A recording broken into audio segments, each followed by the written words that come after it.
स्वागत है आप सभी का आपके अपने यूट्यूब चैनल दक्षता अकेडमी पर। तो ज्योग्राफी सीरीज में लास्ट वीडियो में हमने मृदा टॉपिक शुरू कर दिया था, जिसमें हमने देखा था कि मृदा का निर्माण चट्टानों में होने वाले भौतिक एवं रासायनिक परिवर्तनों के माध्यम से होता है, या फिर आप कह सकते हैं कि चट्टानों के अपक्षण से मृदा का निर्माण होता है। जैसे कि चट्टानों के अपक्षण अर्थात टूटने से सबसे पहले किसका निर्माण होता है? गोलाश्म, जो कि चट्टान का एक छोटा रूप है। चट्टान से पहले गोलाश्म बनी, गोलाश्म से बजरी, रेत, सिल्ट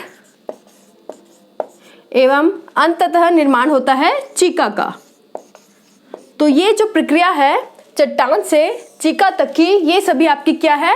भौतिक एवं रासायनिक परिवर्तन, यानी कि जो आपका अपक्षण है, अपक्षण की प्रक्रिया से आपके चट्टानों से मृदा का निर्माण होता है। तो मृदा का निर्माण दरअसल रेत, सिल्ट एवं चीका, तो रेत, सिल्ट एवं चीका के जो प्राकृतिक पिंड है, इन्हीं पिंडों से मिलकर आपकी मृदा का निर्माण होता है। ठीक है, तो ये आपकी मृदा जिसका निर्माण चट्टानों के अपक्षण के माध्यम से हुआ है। तो अगर आप यहाँ पर आपसे पूछूं कि इसमें से कौन से पदार्थ के सबसे छोटे कण होंगे, तो आपका आंसर क्या होगा?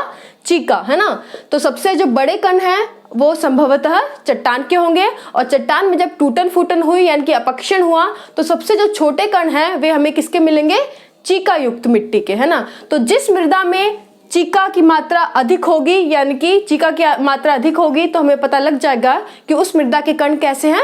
छोटे छोटे हैं। जबकि वह मृदा जिसके कणों में आपकी रेत की मात्रा ज्यादा होगी, यानी कि जो वह मृदा है उसमें जो आपके उसके कण मिलेंगे हमें बड़े बड़े मिलेंगे। तो यह है आपका एक हमने ओवरफ्लो देख लिया, एक ओवरव्यू कि किस प्रकार मृदा का निर्माण होता है। तो आपको यहाँ पर जो मेन चीज आपने देखी अपक्षण, दूसरा पॉइंट रेत, सिल्ट एवं चीका के जो आपके प्राकृतिक पिंड होते हैं, ये मिलकर आपका मृदा का निर्माण करते हैं।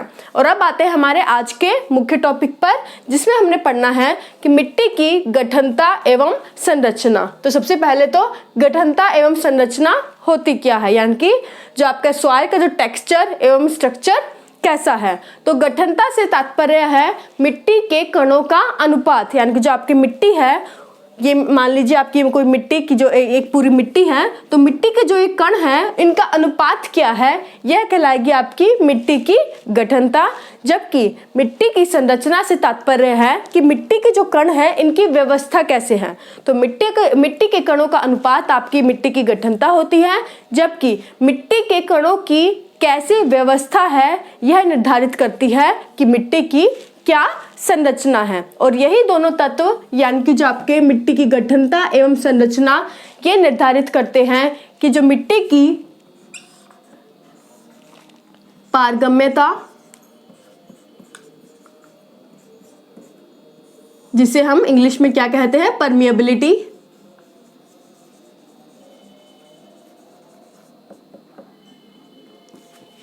पारगम्यता एवं संरचना, जो आपकी इंग्लिश में कहलाती है पोरोसिटी। तो मिट्टी की जो विशेषता, यानी कि जो मिट्टी की गठनता एवं संरचना निर्धारित करेगी कि किसी पर्टिकुलर जो मिट्टी आपको मिली है उसकी पारगम्यता यानी कि परमिएबिलिटी एवं संरंध्रता यानी कि पोरोसिटी क्या है, यानी कि वह कैसी है। तो इसके बारे में अभी हम एग्जाम्पल के माध्यम से पढ़ेंगे। तो चलिए शुरू करते हैं। तो शुरुआत में हमने देखा कि वह मृदा जिसमें चीका अधिक होगा, तो उसके जो कण कैसे होंगे? छोटे छोटे होंगे। तो मान लीजिए यह हमने एक पूरी मृदा की काट ली है, तो इस मृदा में जो आपके चीका के जो कण है वह अधिक है, यानी कि जो यह मृदा है यह कैसी है? चीका युक्त मिट्टी।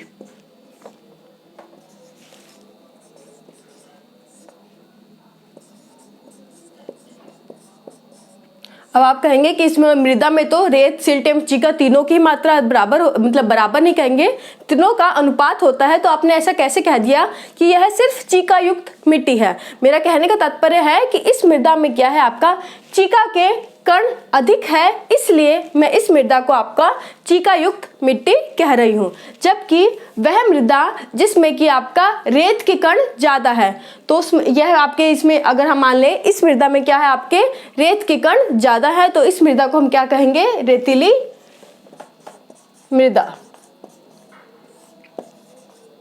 अब एक चीज आप देखिए, आपको देखने से पता लग गया होगा, तो यह जो काट मैंने ली है यह चीका युक्त मिट्टी है। तो यहाँ पर जो डायग्राम आप देख रहे हैं, मैंने मिट्टी के कण भी देखिए छोटे छोटे बनाए हैं ना, क्योंकि चीका क्या है, सबसे छोटे कण इसमें हम देखते हैं। चट्टानों में जब अपक्षीण होता है, जो अंततः जिस कण का निर्माण होता है वह होता है चीका, जिसमें सबसे छोटे कण होते हैं। तो ये देखिए मृदा के छोटे छोटे कण हैं, जबकि चीका के अपेक्षाकृत आपका जो रेत जो मिट्टी रेतीली मिट्टी होगी उसके कण क्या होंगे, बड़े होंगे। तो जो रेतीली मृदा है उसके कण मैंने बड़े बड़े बनाए हैं। तो अब इन दोनों कणों के माध्यम से, यानी कि चीका युक्त मिट्टी एवं रेतीली मृदा, इनके माध्यम से हम पढ़ेंगे कि मिट्टी की पारगम्यता एवं समृद्धता से क्या तात्पर्य है। तो देखिए, तो चीका युक्त मिट्टी, अब इसमें देखिए चूंकि इसमें जो छोटे छोटे कण हैं मृदा के, इसलिए इनके बीच में जो आप ये छिद्र है, ये देखिए ये छिद्र है, इनके जो आकार है, सबसे पहले तो आकार क्या है, छोटा है। कैसे, अगर आप रेतीली मृदा के बीच के जो कण हैं, ये आपके मृदा के कण हैं, और इन कणों के बीच का जो ये है, आप ये देखेंगे छिद्र, इन छिद्रों का जो आकार है चीका युक्त मृदा के छिद्रों की अपेक्षा क्या है, बड़ा है। इसलिए इनका जो पारगम्यता है वह इससे क्या होगी, अधिक होगी। कैसे, मान लीजिए वर्षा के मौसम में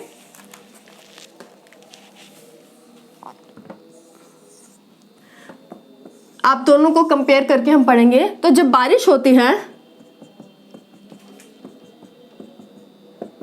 तो मैंने यहाँ पर कहा है कि छिद्रों की जो संख्या है, ये मृदा के कण बड़े, जो मृदा के कण यहाँ अपेक्षाकृत बड़े होते हैं चीका से।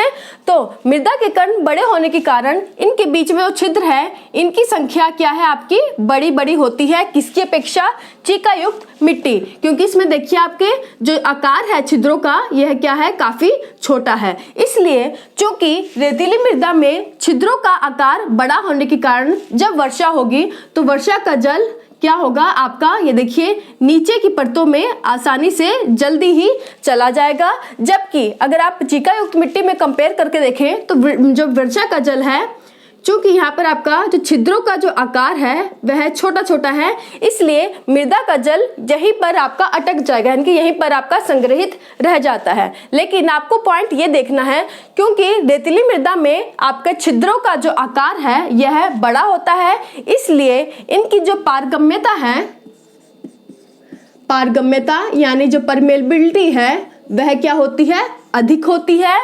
क्यों, क्योंकि जो पानी है, वर्षा का पानी नीचे की परतों में चला जाता है। जबकि चीका युक्त मिट्टी में आपका छिद्रों का जो आकार छोटा होने के कारण इसकी जो पारगम्यता है वह क्या होगी, कम होगी, क्योंकि जो वर्षा का जल है आपका यहीं तक संग्रहित होकर रह जाता है और नीचे की परतों में नहीं जा पाता। इसलिए चीका युक्त मिट्टी की जो पारगम्यता है वह क्या है, कम है, जबकि रेतीली मृदा की जो पारगम्यता है वह क्या है, अधिक है। तो ये हो गया हमारा पारगम्यता के बारे में। अब हमने दूसरा जो चीज देखी थी स्टार्टिंग में, वह थी आपकी संरद्धता यानी कि पोरोसिटी। तो ये देखिए, अब चाहे चीका युक्त मिट्टी की जो आपकी जो छिद्र की जो आकार है वह क्या है, छोटा है, लेकिन इसमें देखिए छिद्रों की जो संख्या है वह अधिक है। जबकि आपके ये रेतीली मृदा में छिद्रों का जो संख्या है वह कम है। इसलिए क्या होगा, जब बारिश आएगी तो क्या होगा, ये जो छिद्र क्या करेंगे, वर्षा के जल को क्या करेंगे, सोख लेंगे, यानी कि संग्रहित कर लेंगे। जबकि यहाँ पर पारगम्यता अधिक है और साथ ही जो छिद्रों की जो संख्या है वह कम होने के कारण ये क्या करेंगे, वर्षा का पानी जब आएगा ये इनके बीच में वर्षा के जल को संग्रहित नहीं कर पाएंगे। इसलिए पारगम्यता अधिक होने के कारण साथ ही छिद्रों की संख्या भी यहाँ पर कम है और यहाँ पर छिद्रों की संख्या क्या है, ज्यादा है। इसलिए यहाँ की जो पोरोसिटी क्या होगी, कम होगी, और यहाँ की क्या होगी, ज्यादा होगी। यानी कि जो सांद्रता है या पोरोसिटी आपकी चीका युक्त मिट्टी की अधिक होती है। क्यों? क्योंकि जब वर्षा का जल आता है तो चूंकि यहाँ पर आपकी छिद्रों की जो संख्या है अधिक है, इसलिए ये जो वर्षा का जल आता है उसे संग्रहित कर लेते हैं, यानी कि भूमि के नीचे की परतों में वर्षा के जल को नहीं जाने देते, इसलिए इनकी संरद्धता यानी कि पोरोसिटी ज्यादा है। जबकि रेतीली मृदा में आपकी संरद्धता क्या है? कम है, क्योंकि पारगम्यता पहले ही इसकी ज्यादा है, पारगम्यता ज्यादा है, साथ ही छिद्र की जो संख्या है वह भी कम है, और जो नीचे की ओर यानी कि नीचे की परतों में आपका वर्षा का जल चला जाता है। तो ये जो दो मेन बिंदु थे, पारगम्यता एवं संरद्धता, इसके बारे में आपको समझना था। अब हम इसे अप्लाई करते हैं कि किस प्रकार मृदा की विशेषता को निर्धारित करते हैं। अब देखिए, अब चीका युक्त मिट्टी में अगर आप देखेंगे तो जब आर्द्रता होगी यानी कि जब वर्षा का जल आएगा, यानी कि जो आपका जब वातावरण होगा वह आर्द्रता युक्त होगा, तब आपका जो मिट्टी के कण है तब तो क्या करेंगे? वर्षा के जल को संग्रहित कर लेंगे, यानी कि जो आपका भूमि पर जो पानी होगा उसे अपने कणों में संग्रहित कर लेंगे, और जितना ज्यादा जल होगा उतना ज्यादा ये अपने जो वर्षा के जल को संग्रहित कर सकेंगे। इसलिए इनकी इस जो मिट्टी की विशेषता क्या होगी कि यह क्या हो जाएगी?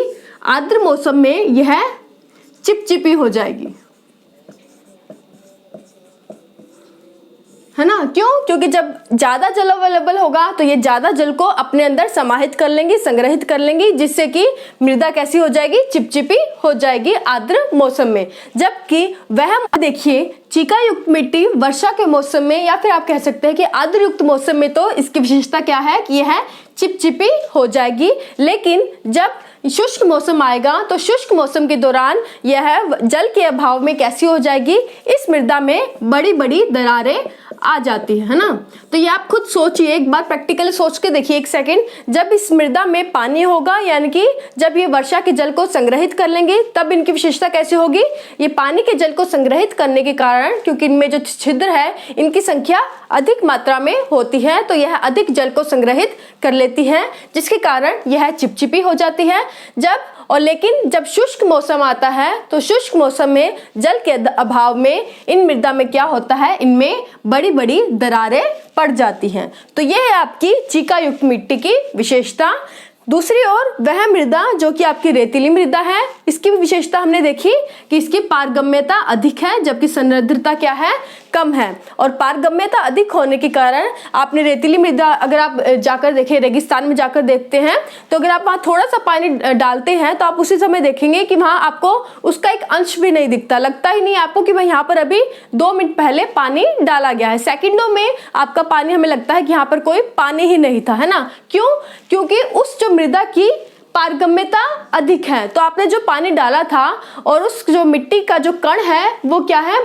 बड़े बड़े हैं। तो मिट्टी के कण बड़े बड़े होने के कारण इनके बीच में जो आप ये देखेंगे जो छिद्र है, इनका जो आकार भी क्या है? बड़ा बड़ा है।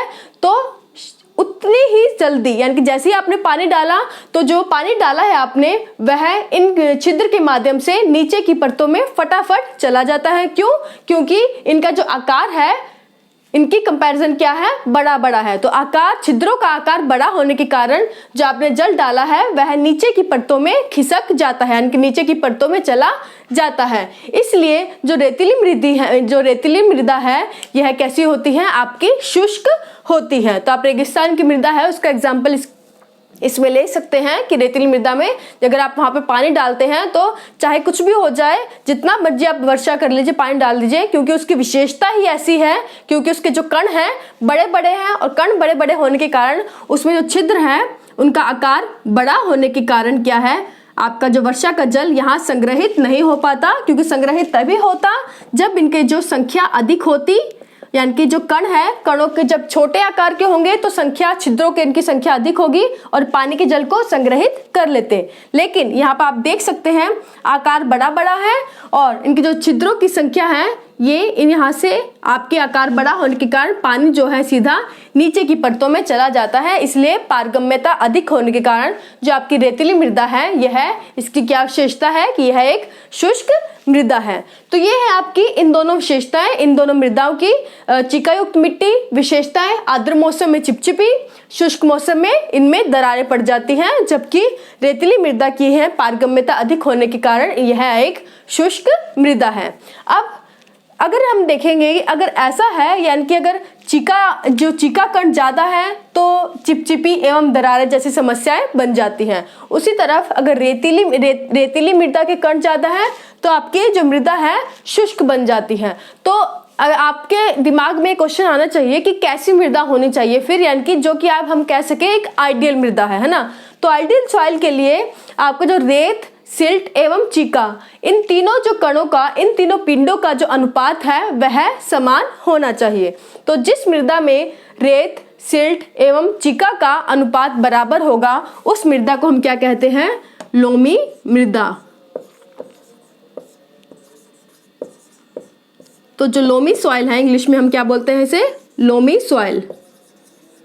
तो लोम मृदा या लोमी सॉइल किसे कहते हैं? वह मृदा जिसमें रेत, सिल्ट एवं चीका का जो अनुपात होता है वह बराबर होता है, तो उस मृदा को हम लोमी मृदा कहते हैं। इस मृदा की क्या विशेषता है कि इसमें जो आपकी पारगम्यता है और साथ ही जो आपकी दूसरी विशेषता हमने पढ़ी थी सन्निध्रता, है ना। तो इस मृदा में पारगम्यता एवं सन्निध्रता, इन दोनों में क्या बना? एक संतुलन, बैलेंस बना रहता है, जिससे ना आपका सारा जल नीचे की परतों में जा पाता और ना ही आपका जो जल है ऊपर की परतों में ही संग्रहित रह पाता। ना ज्यादा चिपचिपी होगी और ना ज्यादा शुष्क होगी। तो इस तरह लोमी मृदा में क्या है? इन तीनों का अनुपात समान होने के कारण इस मृदा में सन्निध्रता एवं पारगम्यता में क्या है? एक संतुलन बना रहता है। इसलिए यह लोमी मृदा जो है आपके कृषि की दृष्टि से काफी उपयोगी भी है, जिसमें कि आपके जो काफी फसलें उगाई जाती हैं, जैसे कि गेहूं, दालें, आपका गन्ना, गाजर, मूली, ये सभी जो फसलें हैं आपके लोमी मृदा में ही उगाई जाती हैं, जो कि कृषि की दृष्टि से भी काफी उपयोगी है। तो ये था आपका मिट्टी की जो कणों की विशेषता है, जो कि हमने इसकी गठनता एवं संरचना के आधार पर देखा कि जो मिट्टी की पारगम्यता एवं सन्निध्रता है वह किस प्रकार मिट्टी की जो चिपचिपी या शुष्क होने को प्रभावित करती है। तो ये था आज की वीडियो के बारे में। अगली वीडियो में हम देखेंगे कि जलवायु किस प्रकार निर्धारित करती है मिट्टी की विशेषता को। तो आज के लिए बस इतना ही। Thank you so much.